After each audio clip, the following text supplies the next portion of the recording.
Hello everyone. मैं पीके गौतम स्वागत करता हूं आप सभी का टेक्निकल क्लासेस के ऑनलाइन प्लेटफॉर्म पे। अब मैं ऐसा उम्मीद करता हूं कि आप लोगों का सेकंड सेमेस्टर का एग्ज़ाम बहुत अच्छा गया होगा और अब आप लोग एक क्लियर माइंडसेट के साथ थर्ड सेमेस्टर की तैयारी में लग गए होंगे। तो अगर अभी तक जो भी हम लोग बात करें सेकंड सेमेस्टर का, तो सेकंड सेमेस्टर में आप क्या देखते थे कि अलग अलग ब्रांचों को साथ में पढ़ाया जाता था।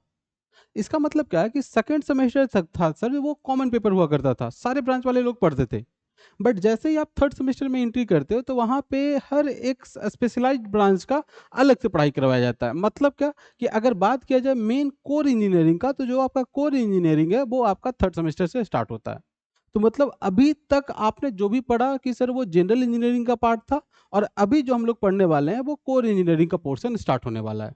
तो आज हम लोग जो डिस्कस करेंगे वो डिस्कस करेंगे थर्ड सेमेस्टर सिविल, या कहीं कहीं पे कॉलेज में इसका ब्रांच का नाम जो हो जाता है वो रूरल भी हो जाता है। ठीक है, तो आज हम लोग डिस्कस करने वाले हैं सिविल या रूरल इंजीनियरिंग के सिलेबस का। तो मेनली मोस्टली जिसको हम लोग सिविल इंजीनियरिंग ही बोलते हैं। ठीक है। तो अगर बात करें जो आपका स्टेट बोर्ड एसबीटी है, तो वही लिखा गया है कि जो आपका एसबीटी का सिलेबस है, उस सिलेबस के अकॉर्डिंग थर्ड सेमेस्टर में टोटल हम लोग को 5 सब्जेक्ट पढ़ना होता है। वो 5 सब्जेक्ट कौन-कौन सा है? तो सबसे पहला जो आपका पेपर है, उस पेपर का नाम है building construction and construction material. Building construction and construction material. तो ये आपके पास पहला पेपर हो गया, building construction and construction material. दूसरा जो आपके पास पेपर है वो है बेसिक सर्वेइंग। तीसरा जो आपके पास पेपर है वो है मैकेनिक्स ऑफ मटेरियल। चौथा जो पेपर है वो है कंक्रीट टेक्नोलॉजी, और पांचवा जो पेपर है वो है जियो टेक्निकल इंजीनियरिंग। यही 5 पेपर आप लोग को पढ़ना है। अगर बात करें building construction and construction material का, तो ये आपके पास 5 क्रेडिट का पेपर है, और बाकी जो 4 पेपर हो गए वो सारे के सारे 3-3 क्रेडिट के पेपर हैं। सारे के सारे 3 क्रेडिट के पेपर हैं। सिर्फ building construction and construction material जो है वो आपके पास 5 क्रेडिट का पेपर है। अगेन बात किया जाए इन सारे पेपर के बारे में, तो सर आपके सेमेस्टर के पॉइंट ऑफ व्यू से नो डाउट बहुत ज़्यादा इंपॉर्टेंट है। ठीक है, सेमेस्टर में तो नो डाउट आपको पढ़ना ही पढ़ना है। क्यों पढ़ना है? कि जो भी आप पढ़ाई करोगे सेमेस्टर में, वो आगे चल के, क्योंकि अभी आप तो कोर इंजीनियरिंग आपका स्टार्ट हो गया है, तो आगे चल कर के ये आपके थ्रू आउट द इंजीनियरिंग आपको हेल्प करेगा। या इसके बाद अगर हम बात करें, कोई भी आप जेई का तैयारी करते हो, किसी भी जेई का एग्जाम का अगर आप प्रिपरेशन कर रहे हो, तो उसमें ये बहुत ज़्यादा हेल्प करने वाला है। तो सबसे पहले तो हम लोग बात कर लेते हैं कि सर ये जो 5 पेपर है, वो 5 पेपर कौन-कौन से टीचर पढ़ाने वाले हैं। तो अगर बात किया जाए building construction and construction material का, तो ये जो आपको पढ़ाएँगे वो पढ़ाएँगे अरविंद सर। ये कौन पढ़ाएँगे? अरविंद सर पढ़ाएँगे। ठीक है? बहुत ही अच्छे फैकल्टी हैं।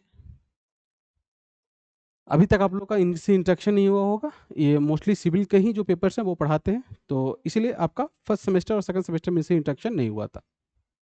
आप इनसे पढ़िएगा, इनका जो भी डेमो लेक्चर आप देखिएगा, खुद से आप रिलेट कर सकते हो कि सर कितना अच्छा पढ़ाते हैं। नेक्स्ट बात किया जाए बेसिक सर्वेइंग का, तो बेसिक सर्वेइंग मैं आपको पढ़ाऊँगा। और मोस्टली जो मेरे जो बच्चे फिज़िक्स पढ़े हैं, उनको पता होगा कि मैं फिज़िक्स कैसा पढ़ाया था, और उससे बहुत ज़्यादा अच्छे से, ठीक है? जो ब्रांच पेपर है, वो ब्रांच पेपर हम लोग यहाँ पे कवर करेंगे, ठीक है? सिविल जो भी बच्चे पढ़े हैं उनको तो आइडिया होगा कि हाँ सर कैसे पढ़ाते हैं, तो ज़्यादा कुछ बोलने का ज़रूरत है नहीं। नेक्स्ट हम लोग बात करते हैं मैकेनिक्स ऑफ मटेरियल। ये आपको पता है कि सर ये पढ़ाएँगे रोशन सर, ठीक है? रोशन सर, जो आप लोग को पढ़ाए थे मैथ्स। तो इनके बारे में भी कुछ बताने का ज़रूरत नहीं है, बट ऑब्वियस वाली बात है, sir one of the best faculty हैं, ये सबको पता है, ठीक है। नेक्स्ट बात किया जाए कंक्रीट टेक्नोलॉजी का, कंक्रीट टेक्नोलॉजी भी मैं पढ़ाऊंगा। कंक्रीट टेक्नोलॉजी भी मैं ही पढ़ाऊंगा, ठीक है। ये भी मैं ही पढ़ाऊंगा, ठीक है। और जो जियो टेक्निकल इंजीनियरिंग है, जियो टेक्निकल इंजीनियरिंग भी मैं पढ़ाऊंगा, ठीक है। तो ये तो आपके पास पता चल गया कि हाँ सर कौन से जो सब्जेक्ट्स हैं वो कौन कौन से टीचर पढ़ाएंगे। इसके बाद अब हम लोग बात कर लेते हैं ना कि सर इस पेपर्स का इंपॉर्टेंस क्या है, डेली लाइफ में क्या इंपॉर्टेंस है। तो अगर हम बात करें सिविल इंजीनियरिंग का, तो सबसे पहले तो आपको ये पता होना चाहिए कि सर सिविल इंजीनियरिंग में मोस्टली जो हम लोग कंस्ट्रक्शन करते हैं, या तो कोई बिल्डिंग का कंस्ट्रक्शन करेंगे, या फिर कोई रेलवे स्ट्रक्चर का, कोई ब्रिज का, कोई रोड का, या फिर कोई भी आपके पास है सीवर प्लांट का, सीवेज सिस्टम का, इन्हीं सब चीज़ का हम लोग डिजाइन करते हैं। तो जब इन सारे चीज़ों का डिज़ाइन जब हम लोग करते हैं, तो सर इसमें डिज़ाइन में हमारे पास कौन-कौन से पार्ट का क्या-क्या नाम होना चाहिए। बिल्डिंग का अगर कंस्ट्रक्शन कर रहे हैं, तो ज़रूरी नहीं कि बिल्डिंग कंस्ट्रक्शन में सिर्फ बिल्डिंग कंस्ट्रक्शन का चीज़ आएगा। यहाँ पे अलग-अलग पार्ट्स आपको देखने को मिलेगा कि सर इस पार्ट का क्या नाम होता है। अगर ब्रिज बना रहे हैं तो कॉलम क्या है सर, एबटमेंट क्या है सर, या फिर पियर क्या है सर, अलग-अलग पार्ट्स के नाम को आपको जानना है। तो उसके बारे में सबसे पहले आपको इंट्रोडक्शन दिया जाएगा यहाँ पे। उसके साथ-साथ इसको बनाने समय आपको कौन-कौन सा मटेरियल का रिक्वायरमेंट पड़ने वाला है। एग्रीगेट क्या होता है सर? सैंड होता है, तो सैंड कैसा-कैसा होता है सर? तो इन सारे मटेरियल्स के बारे में टिम्बर क्या होगा सर? सीमेंट क्या होगा सर? अलग-अलग मटेरियल के बारे में आपको यहाँ पे पढ़ाया जाएगा। तो यहाँ पे आपको क्या देखने को मिलेगा? अलग-अलग कंस्ट्रक्शन मटेरियल्स और अलग-अलग बिल्डिंग कंस्ट्रक्शन का जो भी टेक्निक होगा, उसके बारे में यहाँ पे पढ़ाया जाएगा। तो इस सब्जेक्ट का अगर नाम का बात किया जाए, तो इसको हम लोग सिंपल शब्दों में बोल देते हैं BMC, building material and construction. ये आपके पास बीएमसी का पेपर हो गया। नेक्स्ट अगर बात किया जाए, दूसरा जो आपका पास पेपर है, वो है आपके पास बेसिक सर्विंग। अब बेसिक सर्विंग में हम लोग क्या करेंगे? तो बेसिक सर्विंग में हम लोग ये देखेंगे कि सर कोई भी सिविल इंजीनियरिंग का काम किया जाता है, तो उसमें सबसे पहले करवाया जाता है सर्वे। अब सर्वे से वहाँ पे पता चल जाता है कि वहाँ का जो लोकल अवेलेबल सॉइल है, वो सॉइल का नेचर कैसा है, या फिर आप जिस भी चीज़ का कंस्ट्रक्शन कर रहे हो, उसका सर बेसिक सर्विंग मतलब सर्विंग करना बहुत ज़्यादा ज़रूरी है, ताकि उससे आपको आइडिया लग जाए कि वो सिविल इंजीनियरिंग में क्या इंपॉर्टेंस रखता है। तो उसके लिए आपके पास क्या हो जाता है? सर्वेइंग का पेपर। नेक्स्ट हम लोग बात करते हैं मैकेनिक्स ऑफ मटेरियल। तो अभी तक आप जो भी मटेरियल यहाँ पे पढ़े हो, उसका क्या मैकेनिक्स रहेगा? लोड लगाएंगे तो कितना वो मुड़ेगा सर, उसमें बेंडिंग फोर्स क्या रहेगा, शियर फोर्स कैसा रहेगा, उसका डिफ्लेक्शन कितना हो जाएगा। तो इन सारे चीज़ के बारे में हम लोग पढ़ेंगे मैकेनिक्स ऑफ मटेरियल में। उसके बाद आपको पता है कि सर जो भी हम लोग कंस्ट्रक्शन करने वाले हैं, तो कंस्ट्रक्शन करने के लिए मोस्टली जो सिविल इंजीनियरिंग में यूज किया जाता है मटेरियल, वो आपके पास है कंक्रीट। कंक्रीट मतलब क्या? कि जो आपने देखा होगा कि सीमेंट हो गया, गिट्टी हो गया, बालू हो गया, उसमें पानी मिक्स करके जो हम लोग मसाला तैयार करते हैं, वही आपके पास क्या है? कंक्रीट है। अगर आप छड़ यूज करते हो, तो उसको बोल देते हैं आरसीसी, रिइंफोर्स्ड सीमेंट कंक्रीट। और अगर आप छड़ नहीं यूज करते, तो उसको बोल देते हैं पीसीसी, प्लेन सीमेंट कंक्रीट। तो उसमें हम लोग पढ़ेंगे कंक्रीट टेक्नोलॉजी में कि सर कंक्रीट कैसे बनाया जाता है, उसका सेटिंग टाइम कितना होगा, कौन सा मटेरियल किस परसेंटेज में रखना है, पानी कितना मिलाना है, और सर अगर सीमेंट मिलाएंगे तो सीमेंट कितना मिलाएंगे, सीमेंट मिलाने से कितना स्ट्रेंथ मिलेगा, अगर दूसरा तरह का एग्रीगेट मिलाएंगे तब क्या इंपैक्ट आएगा। तो इन सारे चीज के बारे में आपको कंक्रीट टेक्नोलॉजी में पढ़ाया जाएगा। लास्टली जो आपके पास है कि आप जो भी ये सारे स्ट्रक्चर बनाओगे, या जो भी आप कंस्ट्रक्शन करते हो, वो कंस्ट्रक्शन आप कहाँ पे करने वाले हो? सॉइल पे करने वाले हो, ग्राउंड पे करने वाले हो, मिट्टी पे करने वाले हो। तो उस स्ट्रक्चर का हमारे सॉइल पे क्या इंपैक्ट आएगा? ऐसा तो नहीं है कि सर स्ट्रक्चर हमने बहुत अच्छा बना दिया, बट नीचे का जो सॉइल है वही आपका धंस गया। मतलब अगर सिंपल शब्दों में बोले तो धंस गया, बट इसी चीज को हम लोग आगे पढ़ेंगे सेटलमेंट, कि सॉइल सर मेरा पूरा का पूरा सेटल कर गया।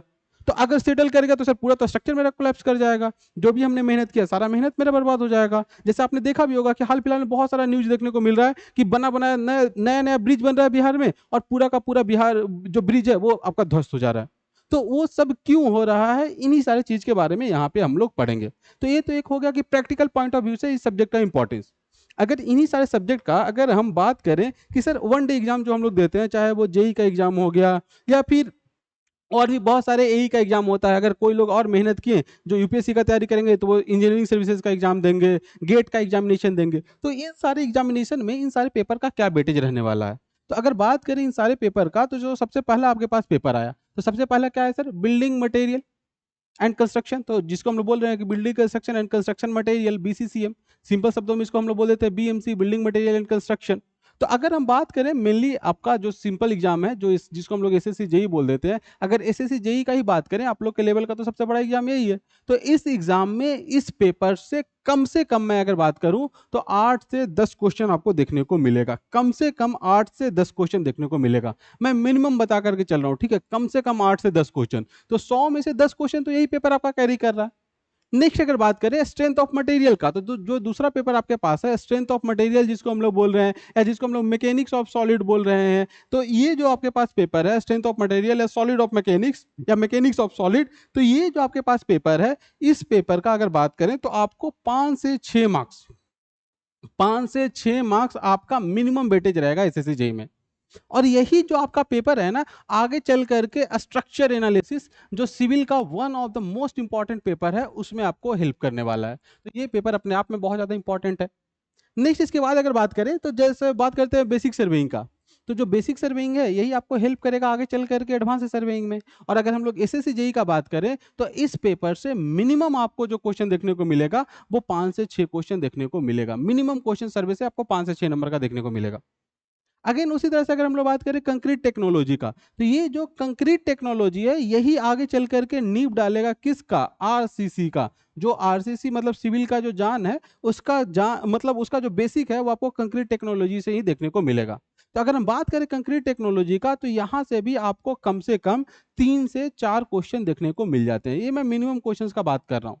और सबसे इंपॉर्टेंट जो आपके पास थर्ड सेमेस्टर का पेपर आता है, one of the most important paper, वो आपके पास है जियो टेक्निकल इंजीनियरिंग, ठीक है, जिसको हम लोग सॉइल मैकेनिक्स बोल रहे हैं, ठीक है, जियो टेक्निकल इंजीनियरिंग, जिसको हम लोग यहाँ पे क्या बोल रहे हैं सर, तो सॉइल मैकेनिक्स भी बोल देते हैं। आगे चल करके सर यही जो जियो टेक्निकल इंजीनियरिंग है, वो आपका फाउंडेशन इंजीनियरिंग का नींव डालेगा, तो ये आगे चल के भी इंपॉर्टेंट है। तो ये जो भी आप थर्ड सेमेस्टर में पढ़ रहे हो, आगे के आने वाले सेमेस्टर में बहुत इंपॉर्टेंट पेपर का बेसिक्स है।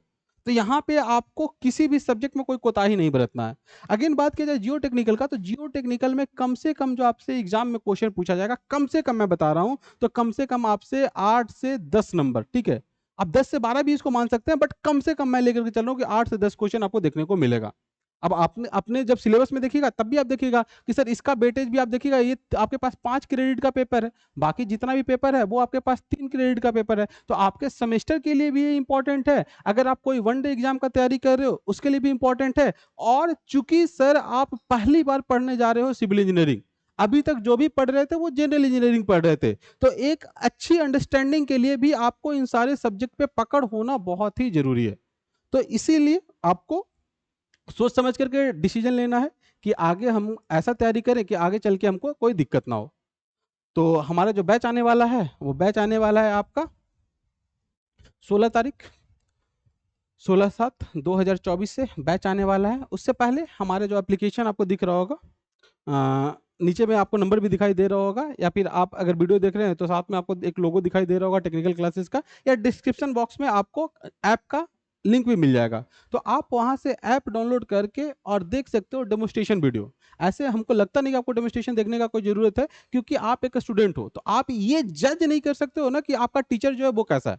हाँ, भले ही आप बस ये देख सकते हो सर उसका बोलने का ढंग कैसा है, या फिर वो क्या पढ़ा, आपको अभी कुछ नहीं मालूम है सब्जेक्ट के बारे में, तो आप कभी जज तो कर नहीं सकते कि हाँ सामने वाला टीचर क्या डिलीवर करने वाला है।